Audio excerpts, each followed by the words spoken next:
Muito boa tarde. Vamos então continuar com o estudo dos processos atmosféricos, designadamente os processos radiativos que envolvem a radiação terrestre.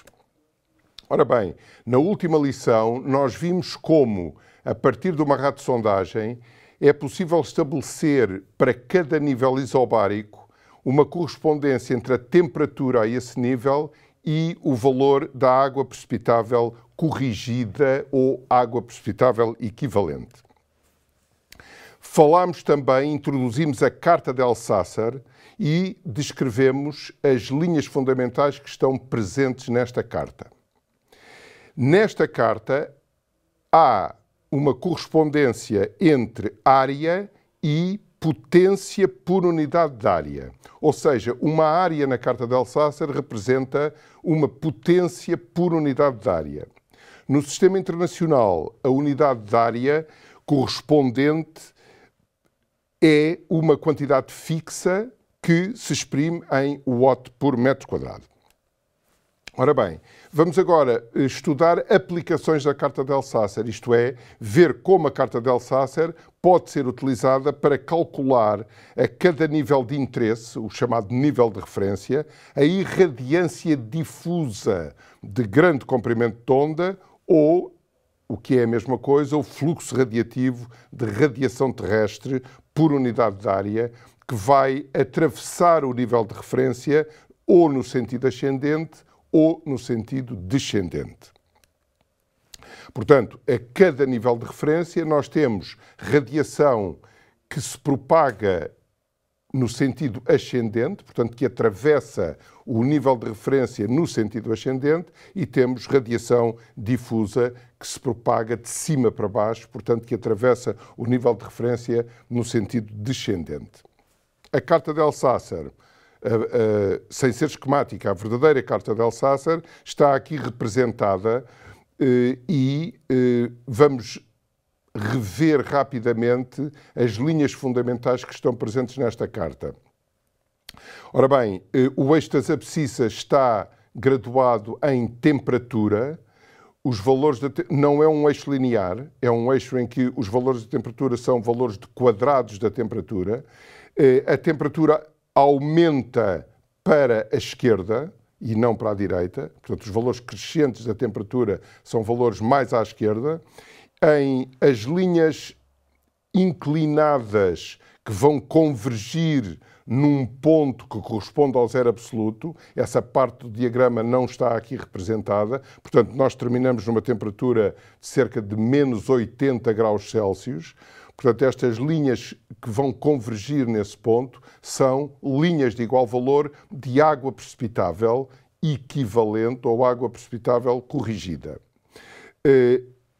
A última dessas linhas está indexada por CO2 e acima desta linha há uma linha a tracejado que diz black. Ora bem, se nós as isotérmicas são, portanto, linhas verticais, as linhas de igual valor de água precipitável são linhas inclinadas e, se nós considerarmos uma determinada isotérmica, então essa isotérmica pode ser prolongada até à linha black e a área para a direita dessa isotérmica, portanto, até ao vértice que não está aqui representado, da Carta de Alsacer, correspondente à temperatura zero absoluto, essa área representa o fluxo radiativo do corpo negro a essa temperatura. Portanto, a área desse triângulo seria o sigma T0 à quarta, onde T0 é a temperatura da isotérmica selecionada.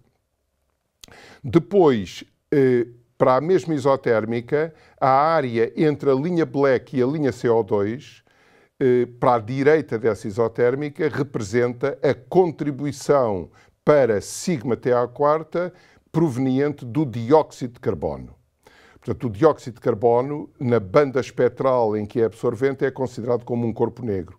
E, por consequência, a fração do sigma T à quarta atribuível ao CO2 é dada na Carta de Alsacer pela área do triângulo para a direita da isotérmica selecionada, compreendido pelas linhas black e CO2. Na Carta de Alsácer há uma tabela. Ora bem, as entradas para essa tabela são a temperatura e a água precipitável equivalente. E o valor que está no encontro dessas duas linhas representa a área que está para a direita da isotérmica escolhida e abaixo da linha de igual valor da água precipitável corrigida ou equivalente. Portanto, representa a área de um triângulo cuja base é o eixo X, cuja altura é um pouco da isotérmica escolhida e cuja hipotenusa é a linha de igual valor da água precipitável equivalente ou corrigida. Ora bem, estes valores que estão nesta tabela estão expressos em caloria por centímetro quadrado por 3 horas. Ou seja, os valores que aqui estão não estão expressos em unidades do sistema internacional, portanto não são valores em watt por metro quadrado, são valores em caloria por centímetro quadrado, ou seja, Langley por 3 horas, correspondente a um período de 3 horas.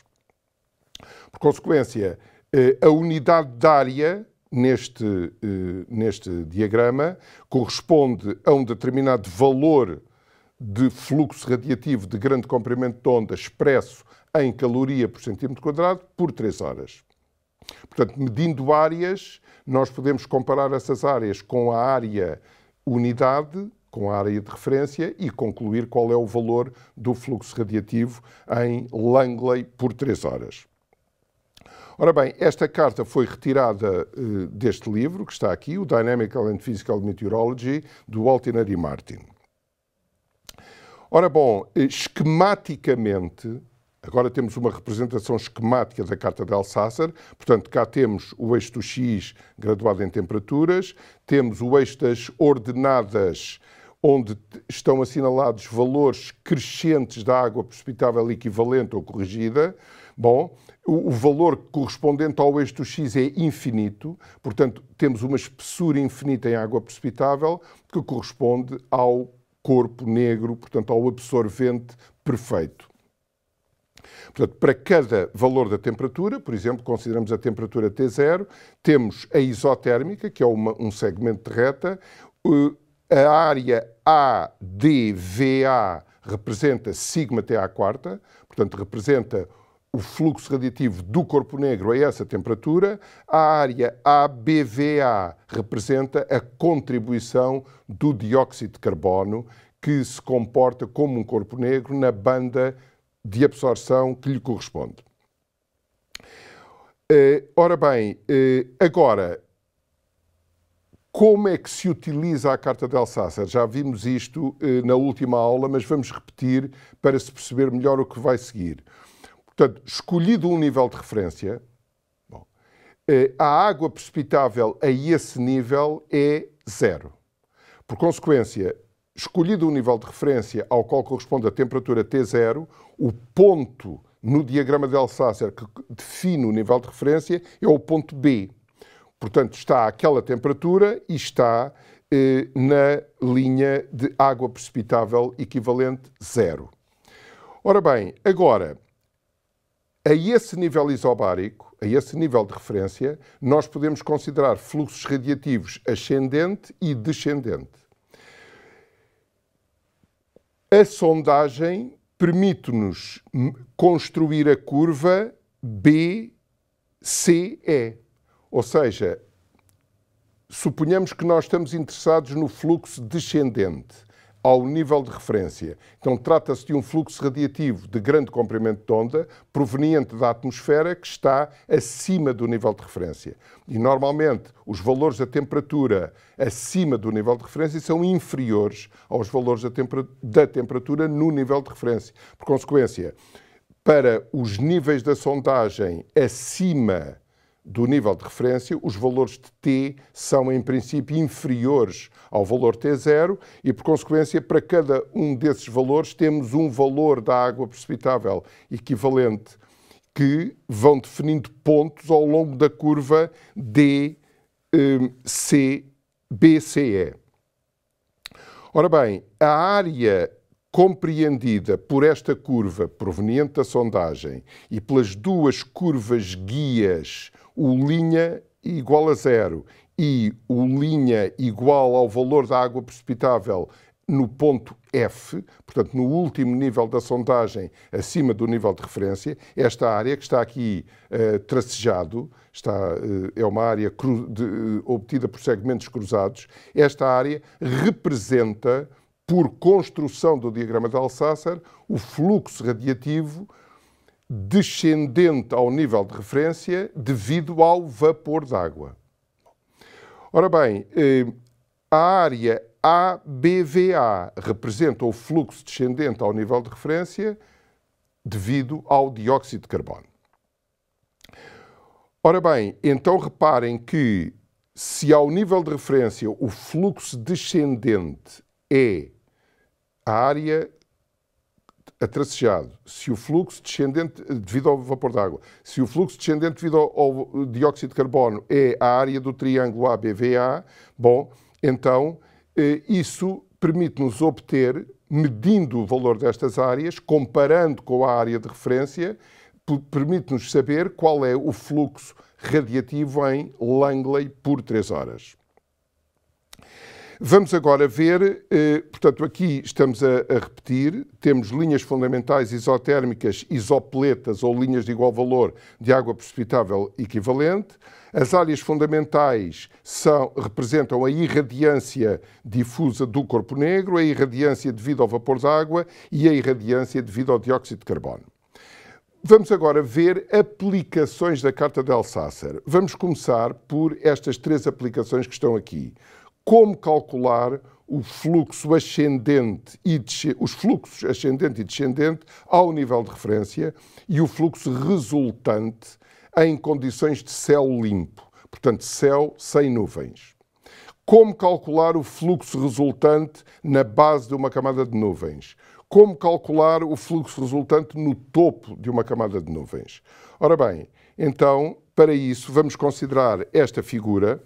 Portanto, temos a temperatura do nível de referência T0, o ponto B é o ponto que corresponde à água precipitável equivalente 0, portanto, é o ponto que define a situação ao nível de referência, e depois temos uma curva BF e uma curva BE, ambas obtidas a partir da radiosondagem. Ou seja, a radiosondagem dá-nos valores de temperatura e de água precipitável de camadas que estão acima do nível de referência, portanto é a parte BF, e dá-nos temperaturas e valores de água precipitável das camadas que estão abaixo do nível de referência, é a parte BE.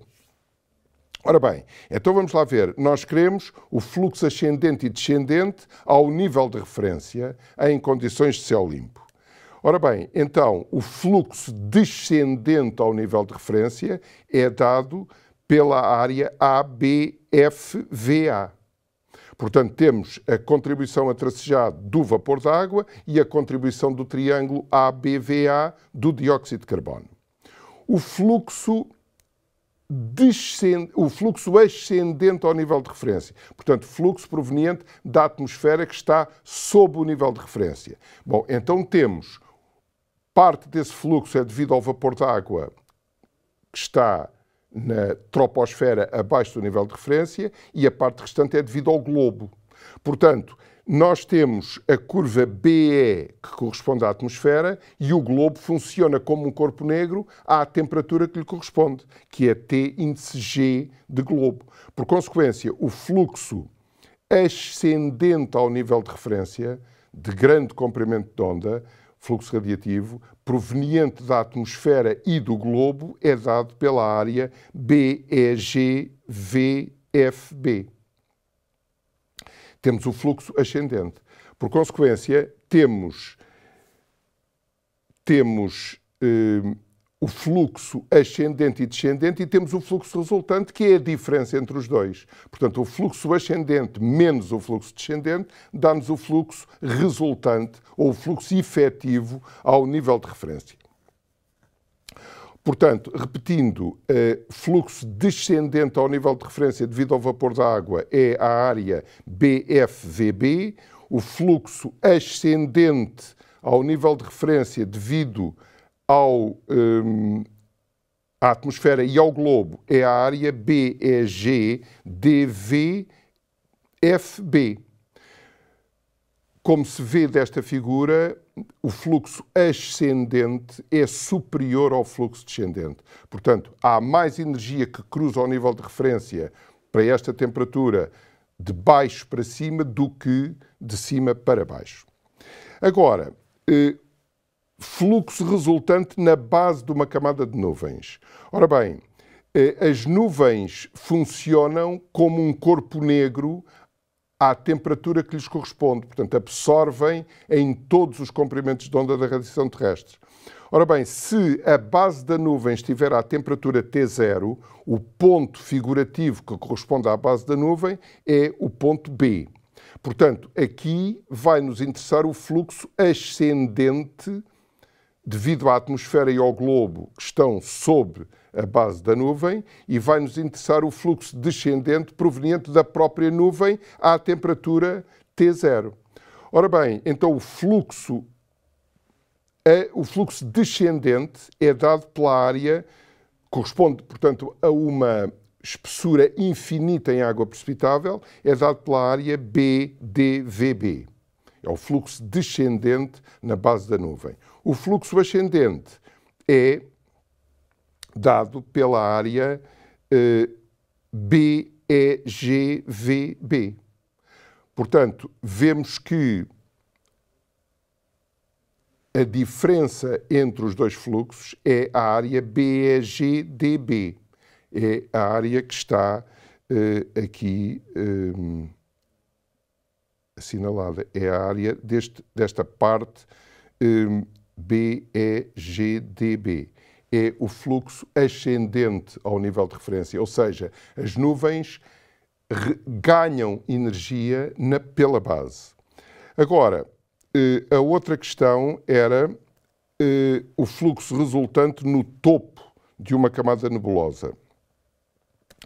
Ora bem, então, mais uma vez, o topo é o nível de referência, e à temperatura T0, o ponto figurativo é o ponto B, portanto, o fluxo descendente no topo da nuvem, devido ao vapor de água que se encontra na atmosfera acima desse topo, é a área BFVB, que é a área cruzada, e o fluxo ascendente é o fluxo devido ao corpo negro à temperatura T0, portanto, é o fluxo BdVB. Por consequência, isto significa que as nuvens no topo perdem energia, portanto, o fluxo ascendente é superior ao fluxo descendente e, portanto, BdVFB, esta área aqui, representa o fluxo ascendente no topo da nuvem. Portanto, as nuvens perdem energia pelo topo e ganham energia pela base. Energia radiativa no domínio dos grandes comprimentos de onda, portanto, radiação terrestre. Ora bem, agora, portanto, recapitulando, nós podemos resolver utilizando a carta de Alsacer, medindo áreas, comparando essas áreas com a área de referência, podemos obter em Langley por centímetro quadrado, em caloria por centímetro quadrado por 3 horas, ou seja, Langley por 3 horas, valores de fluxos radiativos ascendente e descendente a um determinado nível de referência.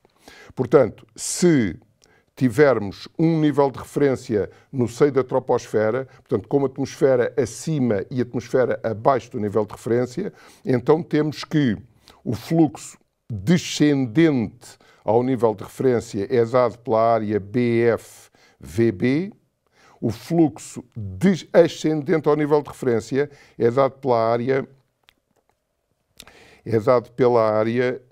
BEGVFB. É o fluxo, BEGVB. É o fluxo ascendente. E, por consequência, esta área BEGDVFB, esta área aqui, é o fluxo resultante ou o fluxo efetivo ao nível de referência no seio da troposfera. Bom, portanto, a técnica é sempre a mesma. Ao nível de referência, temos uma determinada temperatura e temos água precipitável equivalente nula. E agora vamos acumular valores de água precipitável acima e abaixo desse nível. O globo e as nuvens funcionam como corpos negros às temperaturas que lhes correspondem. Portanto, se eu quiser, na base da nuvem, ter o fluxo descendente, bom, então é o fluxo do corpo negro, é dado por BdVB. Se quiser ter o fluxo ascendente, temos atmosfera e globo, temos a área BEGVB. A diferença, que é esta área, BEGDFB, é o fluxo efetivo na base da nuvem. Portanto, a nuvem ganha energia radiante pela base. E se fizermos uma operação semelhante para o topo, vemos que as nuvens perdem energia radiante pelo topo. Ou, se quiserem, as nuvens aquecem pela base e arrefecem pelo topo, visto que ganham energia pela base e perdem energia pelo topo. Mais uma questão. O fluxo resultante à superfície do globo, com céu limpo. Ora bem, como estamos apenas a considerar o fluxo de radiação terrestre, visto que a Carta de Alsacer se aplica apenas à radiação de grande comprimento de onda, ou radiação terrestre, este fluxo radiativo à superfície do globo, devido à atmosfera que está acima do globo, é também conhecida pelo nome de radiação noturna, uma vez que esse fluxo envolve temperaturas noturnas e não tem em conta a radiação solar que não existe à noite. Ou temos um fluxo resultante à superfície do globo de radiação de grande comprimento de onda, mesmo de dia, à temperatura que lhe corresponde. Mas, de qualquer forma, a radiação solar é sempre ignorada neste balanço, daí o nome radiação noturna. Ora bem, vamos considerar dois casos. O caso de não haver uma inversão de temperatura, ou seja, quando nos afastamos do globo e entramos na atmosfera, a temperatura vai decrescendo com a altitude, portanto é a situação sem inversão de temperatura, e a outra situação é a situação com inversão de temperatura, isto é, quando nos afastamos do globo e penetramos na atmosfera, há uma camada onde a temperatura vai subindo até um determinado valor e só depois começa a descer. Então vamos considerar o primeiro caso. Não há inversão de temperatura. Ora bem, então, não havendo inversão de temperatura, eu tenho uma temperatura de referência à superfície do globo, à qual corresponde a água precipitável equivalente nula. Bom, e agora vou considerar esta situação aqui, portanto tenho esta temperatura, o ponto figurativo das condições à superfície do globo é o ponto B, por consequência o globo emite como um corpo negro, portanto o fluxo radiativo do globo é a área BdVB, a área desse triângulo, BdVB, e a área BFV, a área BFV, B'B, portanto, esta área é a área que corresponde ao fluxo radiativo descendente devido ao vapor d'água. Por consequência, isto significa que o globo emite BdVB e recebe BFV, B'B. Por consequência, o globo perde, de facto, energia por radiação, e a energia perdida pelo globo é a área, ou corresponde à área BdVFB. Portanto, corresponde a esta área que está abaixo desta curva. Ora bem, isto não havendo inversão de temperatura. Portanto, quando consideramos os níveis da troposfera acima do globo, as temperaturas que correspondem a esses níveis são sempre decrescentes. Agora, se há uma inversão de temperatura, portanto, temos aqui o globo corresponde ao ponto figurativo B', a esta temperatura. Bom, e agora, a temperatura, quando penetramos na troposfera, começa por subir. Portanto, o primeiro troço da curva, o linha T resultante da radiosondagem, é este troço aqui. Só depois é que a temperatura começa a decrescer. Ora bem, então vejamos. O globo perde a área B', perde a energia que corresponde à área B'D', VB', a área daquele triângulo. É a energia perdida pelo globo. Bom, e ganha a energia B', F, B', FV'. Por consequência, o globo perde a energia B'D', VB' e recebe esta energia. Por consequência, o balanço efetivo de radiação ao nível do globo, havendo uma inversão de temperatura, é medido pela diferença entre a área A e a área B. Portanto, a área A representa energia recebida, a área B representa energia perdida e, portanto, a soma algébrica ou a diferença entre as duas representa o fluxo resultante à superfície do globo em condições de inversão de temperatura. Portanto, representa, se quisermos, a radiação noturna havendo inversão de temperatura. Ora bem,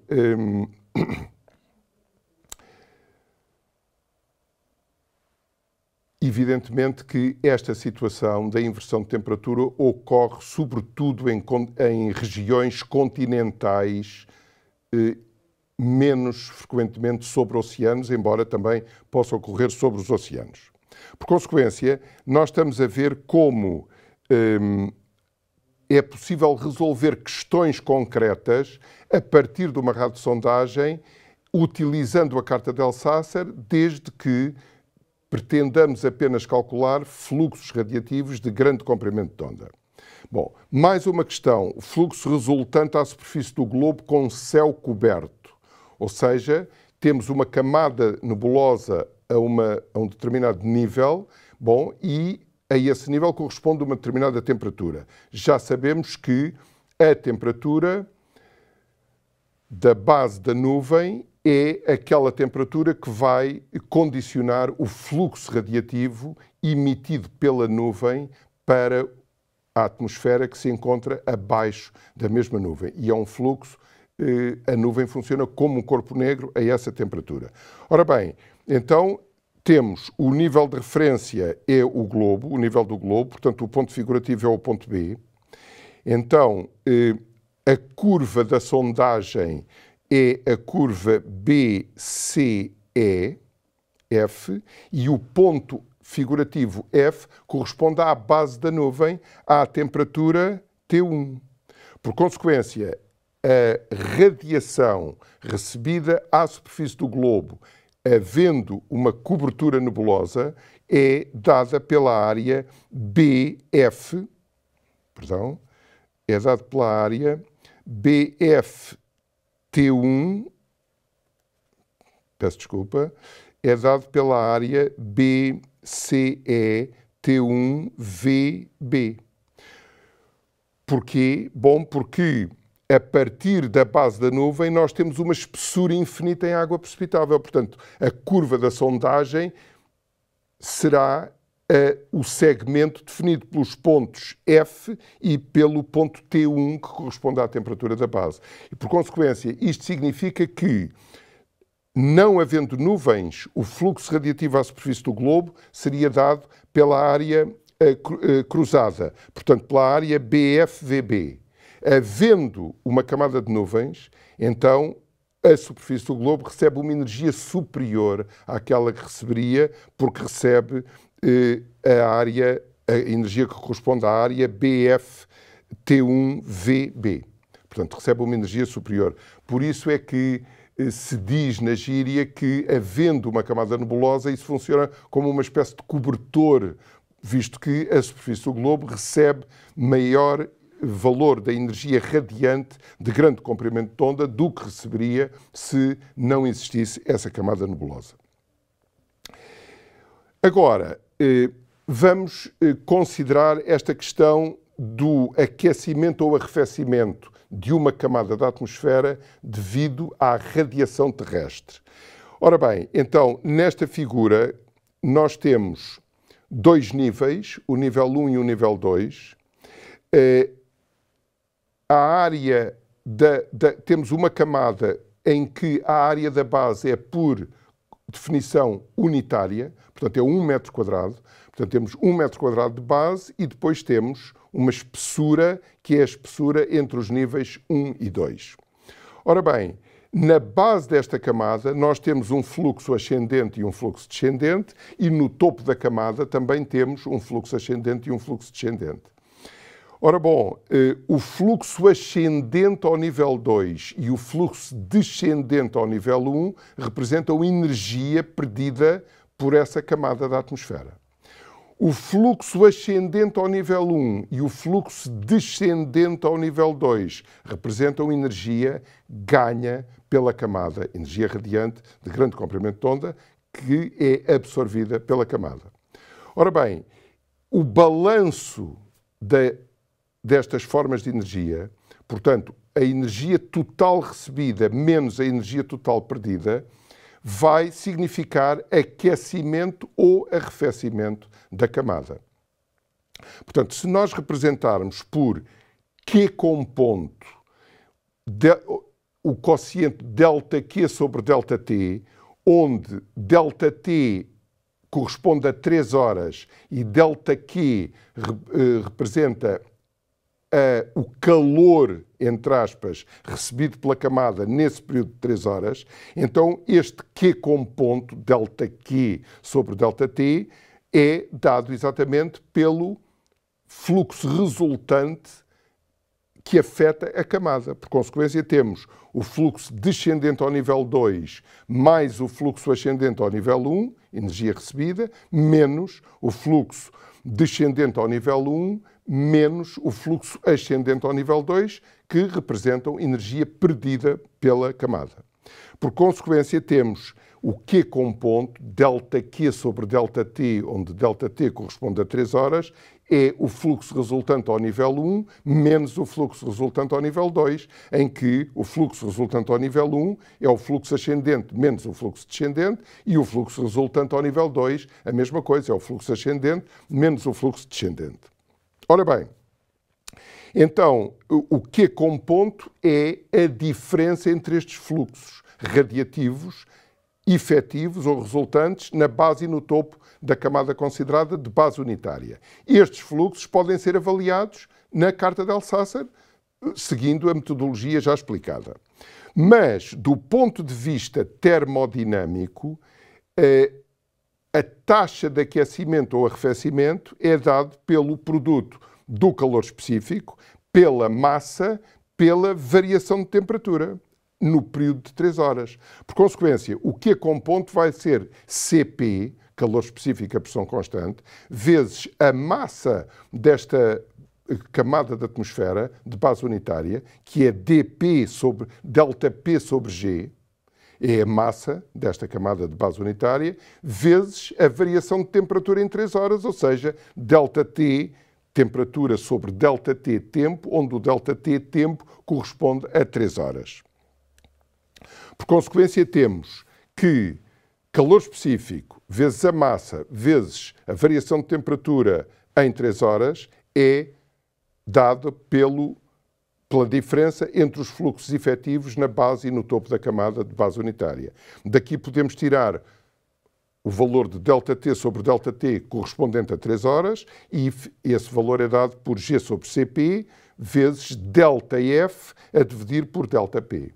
Ou seja, se quiséssemos, se o ΔP fosse muito pequeno, teríamos uma derivada em ordem à pressão do fluxo efetivo em cada nível. Mas pronto, portanto, este ΔT sobre ΔT, estamos em diferenças finitas, se quiserem, em 3 horas é dado por G sobre Cp, delta da diferença entre os fluxos efetivos, a dividir pela diferença de pressão entre os dois níveis de base e topo da camada considerada.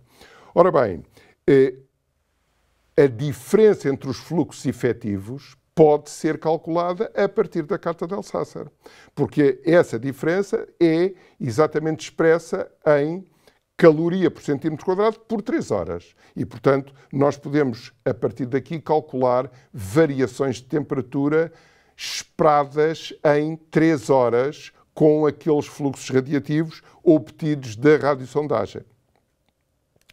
Ora bem, se a diferença entre os fluxos efetivos for negativa, isto é, se o fluxo efetivo na base da camada for inferior ao fluxo efetivo no topo da camada, então ΔT é negativo e, portanto, temos um arrefecimento da camada expresso em graus Celsius por 3 horas.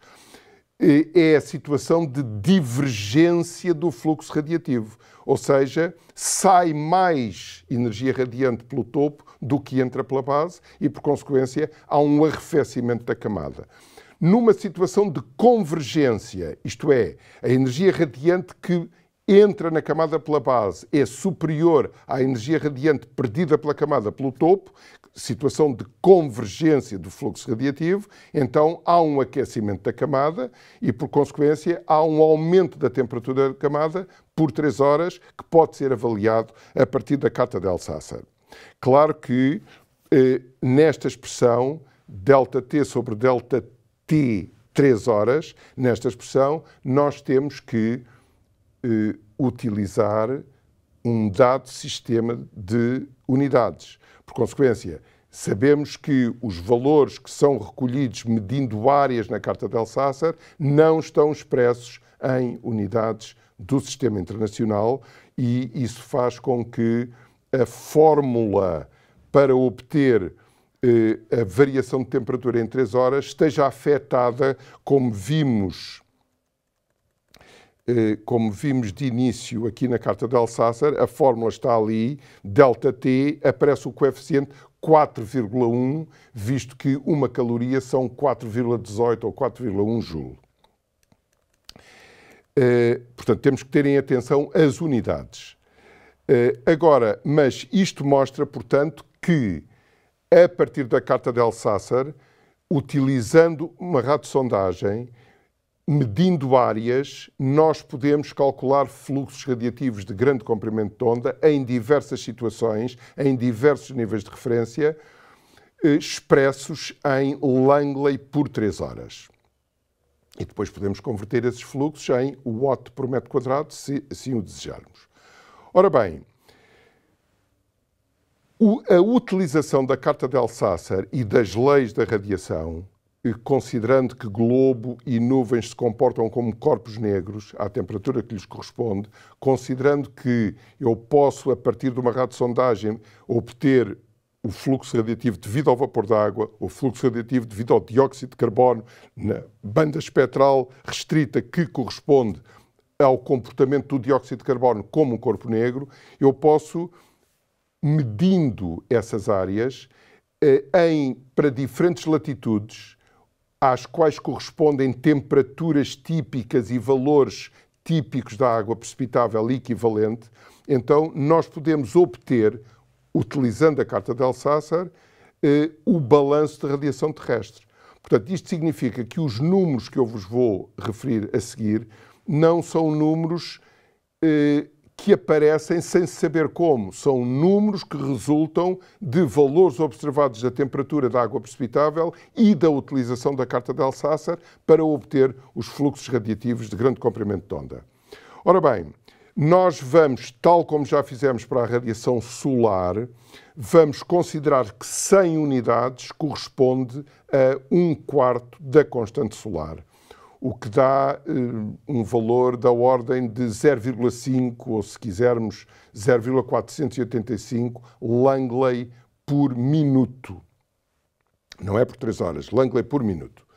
Bom, se considerarmos que este valor corresponde a 100 unidades, então os restantes valores podem ser referidos a este valor como percentagens.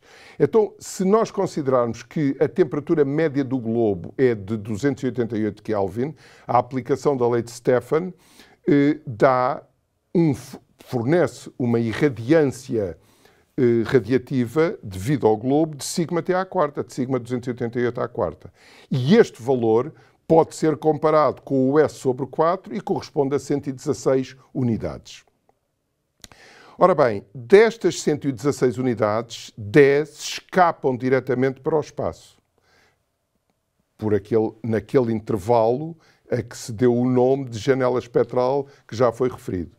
Como é que nós podemos saber que são 10 unidades? Bom, porque utilizamos a carta de Alsace ao nível de referência tropopausa, admitindo uma determinada temperatura na tropopausa e medindo essas áreas. E, portanto, facilmente se vê que de toda a energia que vem do globo, a área que corresponde à emissão através da tropopausa para o espaço corresponde exatamente a 10 unidades.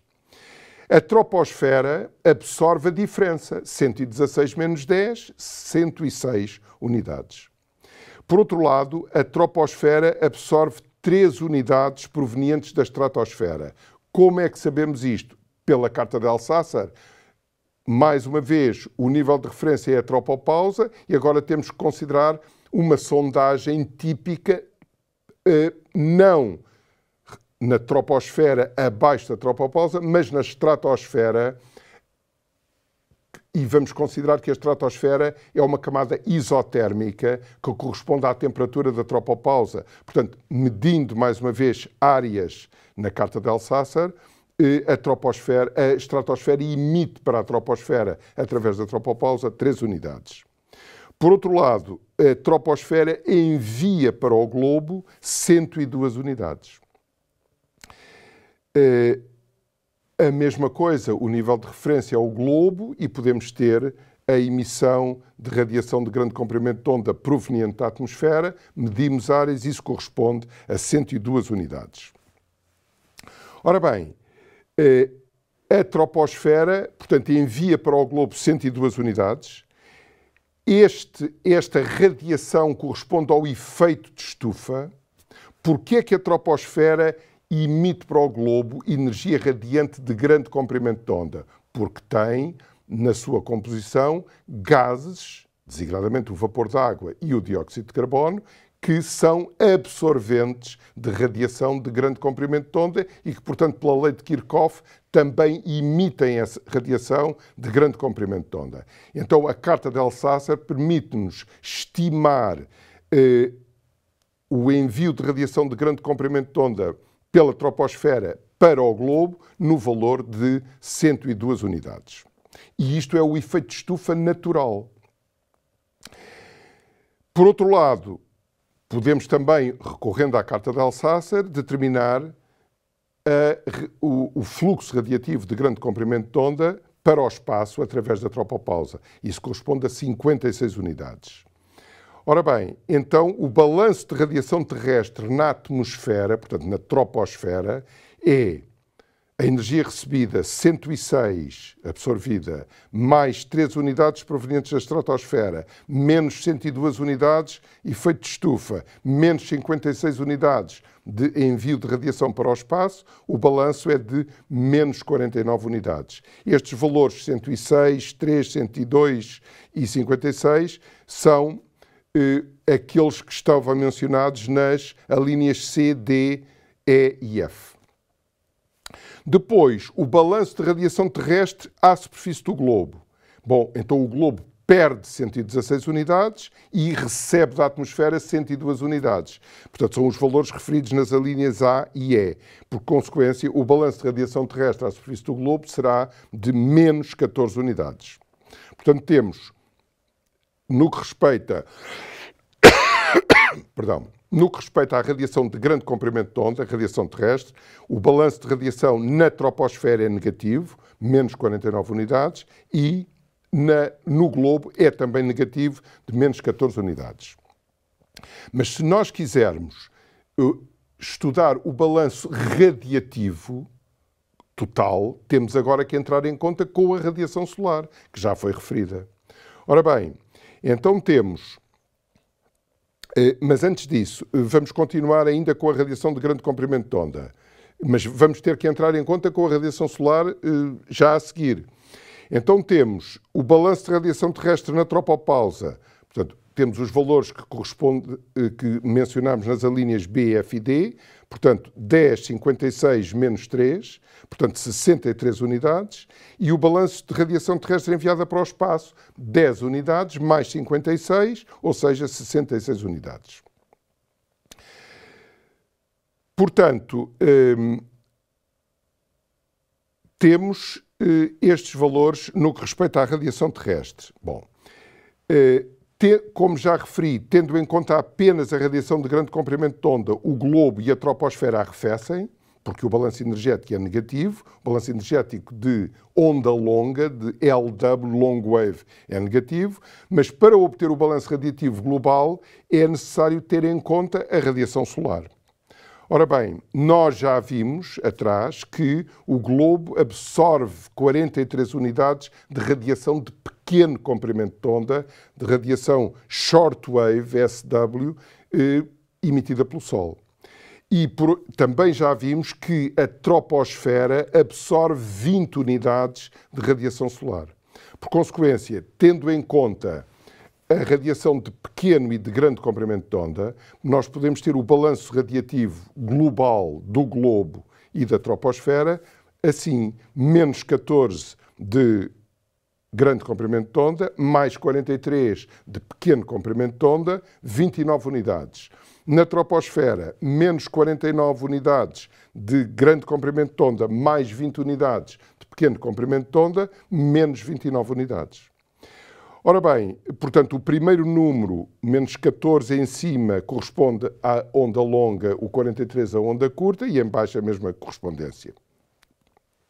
Ora bem, então o que é que nós verificamos? Verificamos que, tendo apenas em conta processos radiativos, quer processos radiativos de pequenos comprimentos de onda, ou seja, radiação solar, e processos radiativos de grandes comprimentos de onda, radiação terrestre, mas tendo apenas em conta processos radiativos, o globo ganha energia e a troposfera perde energia.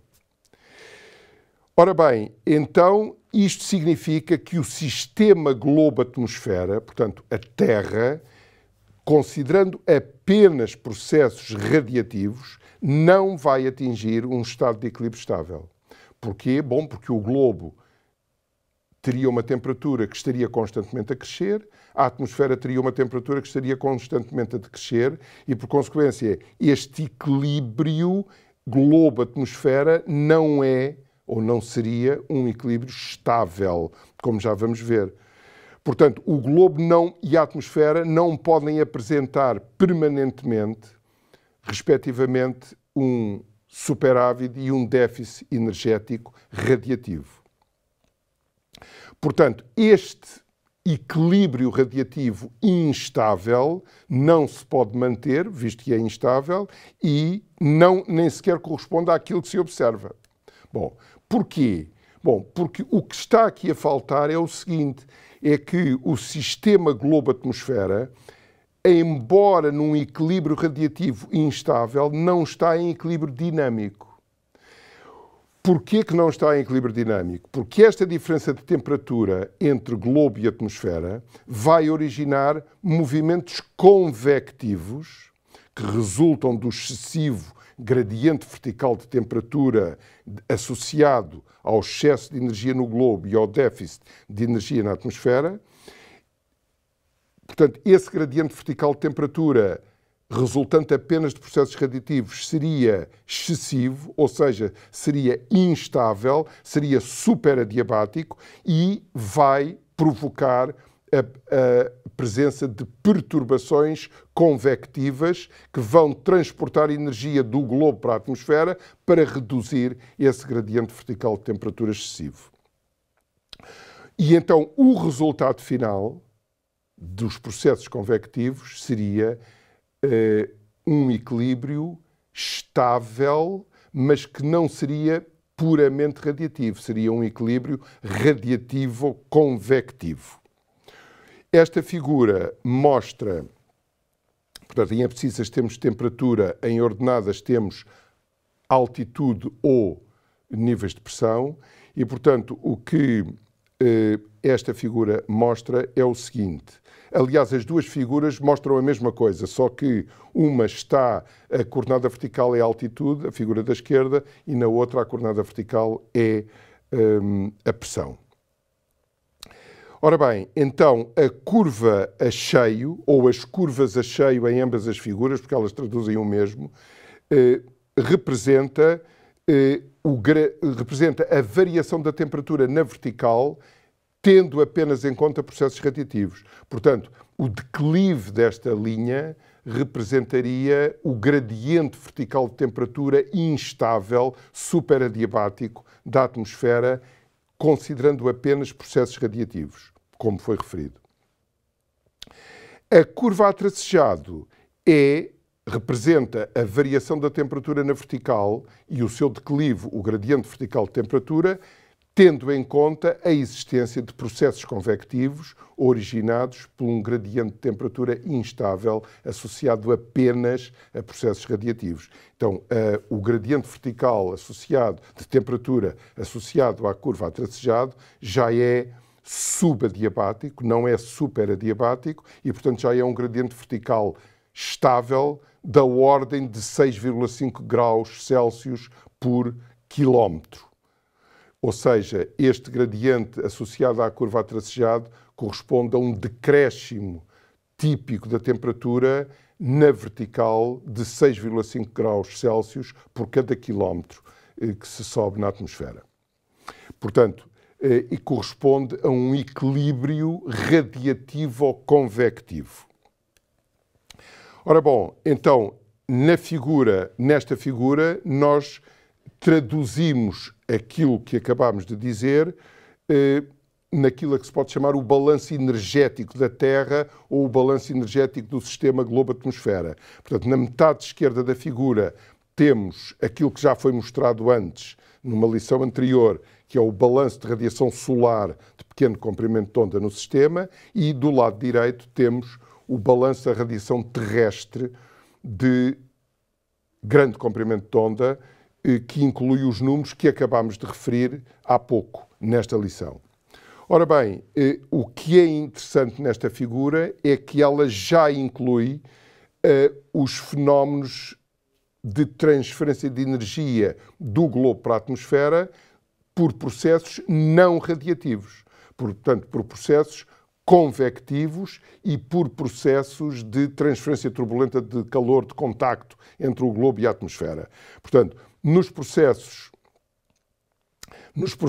de condução turbulenta de calor há uma transferência de 6 unidades, tendo em conta que as 100 unidades são o S sobre 4, e nos processos convectivos, portanto, na transferência vertical de energia, temos 23 unidades e esta transferência de energia é sob a forma de energia latente, ou seja, é um processo em que há um transporte vertical de vapor de água que, ao arrefecer, se condensa e liberta a energia interna que existia numa forma latente. Por consequência, como é que estes números aparecem? Bom, o valor de 23 unidades pode ser obtido tendo em conta um valor típico da precipitação global sobre o globo, que é da ordem o valor médio da ordem de 100 centímetros de precipitação por ano, ou 1000 milímetros de precipitação média global anual. Bom, temos o valor do calor latente de transição de fase vapor-líquido, ou líquido-vapor, é a mesma coisa, e multiplicando o valor da precipitação pelo calor latente e dividindo pelo número de minutos que existem num ano, temos estes valores que podemos comparar com as 100 unidades expressas em Langley por minuto, e o valor que se obtém é de 23 unidades. Portanto, para se atingir depois o equilíbrio, faltam 29 unidades que têm que ser transferidas, como vimos, do globo para a atmosfera. Portanto, temos as 6 unidades transferidas por condução turbulenta entre o globo e a atmosfera. Claro que estes processos de condução turbulenta e processos convectivos que libertam energia latente, estes processos não são processos de larga escala, são processos de microescala ou de escala, quando muito, regional. Bom, e portanto, o que é importante fixar aqui é que o sistema globo-atmosfera não pode atingir um equilíbrio energético no longo termo, digamos ao longo de um ano, não pode atingir um equilíbrio energético, isto é, a energia recebida em cada um dos seus componentes, globo, troposfera, estratosfera ou sistema total, é igual à energia perdida e, por consequência, há uma temperatura média que é mantida ao longo do tempo, mas esse equilíbrio não pode ser atingido apenas por processos radiativos. Portanto, esse equilíbrio é atingido por processos radiativos que começam na radiação solar e continuam na radiação terrestre, mas também por processos convectivos e de transferência turbulenta. Ora bem, este modelo radiativo ou convectivo que acabámos de descrever e que é necessário para que se possa atingir um equilíbrio estável do ponto de vista energético no sistema globo-atmosfera, é também um modelo muitíssimo simplificado. Porquê? Bom, porque só temos em conta, por exemplo, só por esta razão, não temos em conta movimentos horizontais, apenas movimentos verticais. Portanto, embora o modelo radiativo ou convectivo constitua uma solução preferível que corresponde ao modelo puramente radiativo, bom, este modelo radiativo ou convectivo tem, de facto, limitações e também não corresponde àquilo que é observado. Portanto, não corresponde exatamente à realidade. E, mais tarde, quando falarmos de processos termodinâmicos e da dinâmica da atmosfera, veremos mais tarde o que é que, de facto, falta a este modelo para que as conclusões que dele tiramos se assemelhem àquilo que é observado. Por consequência, temos processos radiativos, em conclusão, de pequeno e de grande comprimento de onda. Esses processos radiativos não conduzem a Terra, o sistema globo-atmosfera, a uma situação de equilíbrio estável. É preciso ter em conta processos convectivos e processos de transferência turbulenta de calor entre o globo e a atmosfera. Nos processos convectivos há a libertação de energia latente, portanto, a energia que é libertada na condensação do vapor d'água, e esse modelo já conduz a um equilíbrio estável do sistema globo-atmosfera, em que o gradiente médio vertical de temperatura é da ordem de 6,5 graus Celsius por quilómetro, mas é ainda um modelo insuficiente para explicar aquilo que é observado e veremos mais tarde porquê.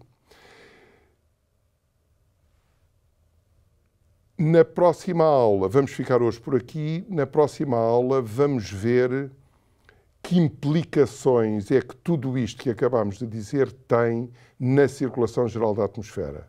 E, em particular, vamos ver o seguinte, é que tudo isto que acabamos de dizer vai implicar a existência de um transporte de energia das latitudes mais baixas para as latitudes mais elevadas, portanto, em direção ao polo, em ambos os hemisférios, transporte esse que tem que ser realizado pelos geofluidos, portanto, pela atmosfera e pelos oceanos. E, portanto, estes balanços de que estamos a falar constituem, digamos, a causa primária da circulação geral da atmosfera e dos oceanos. Mas veremos isso na próxima aula. Muito obrigado.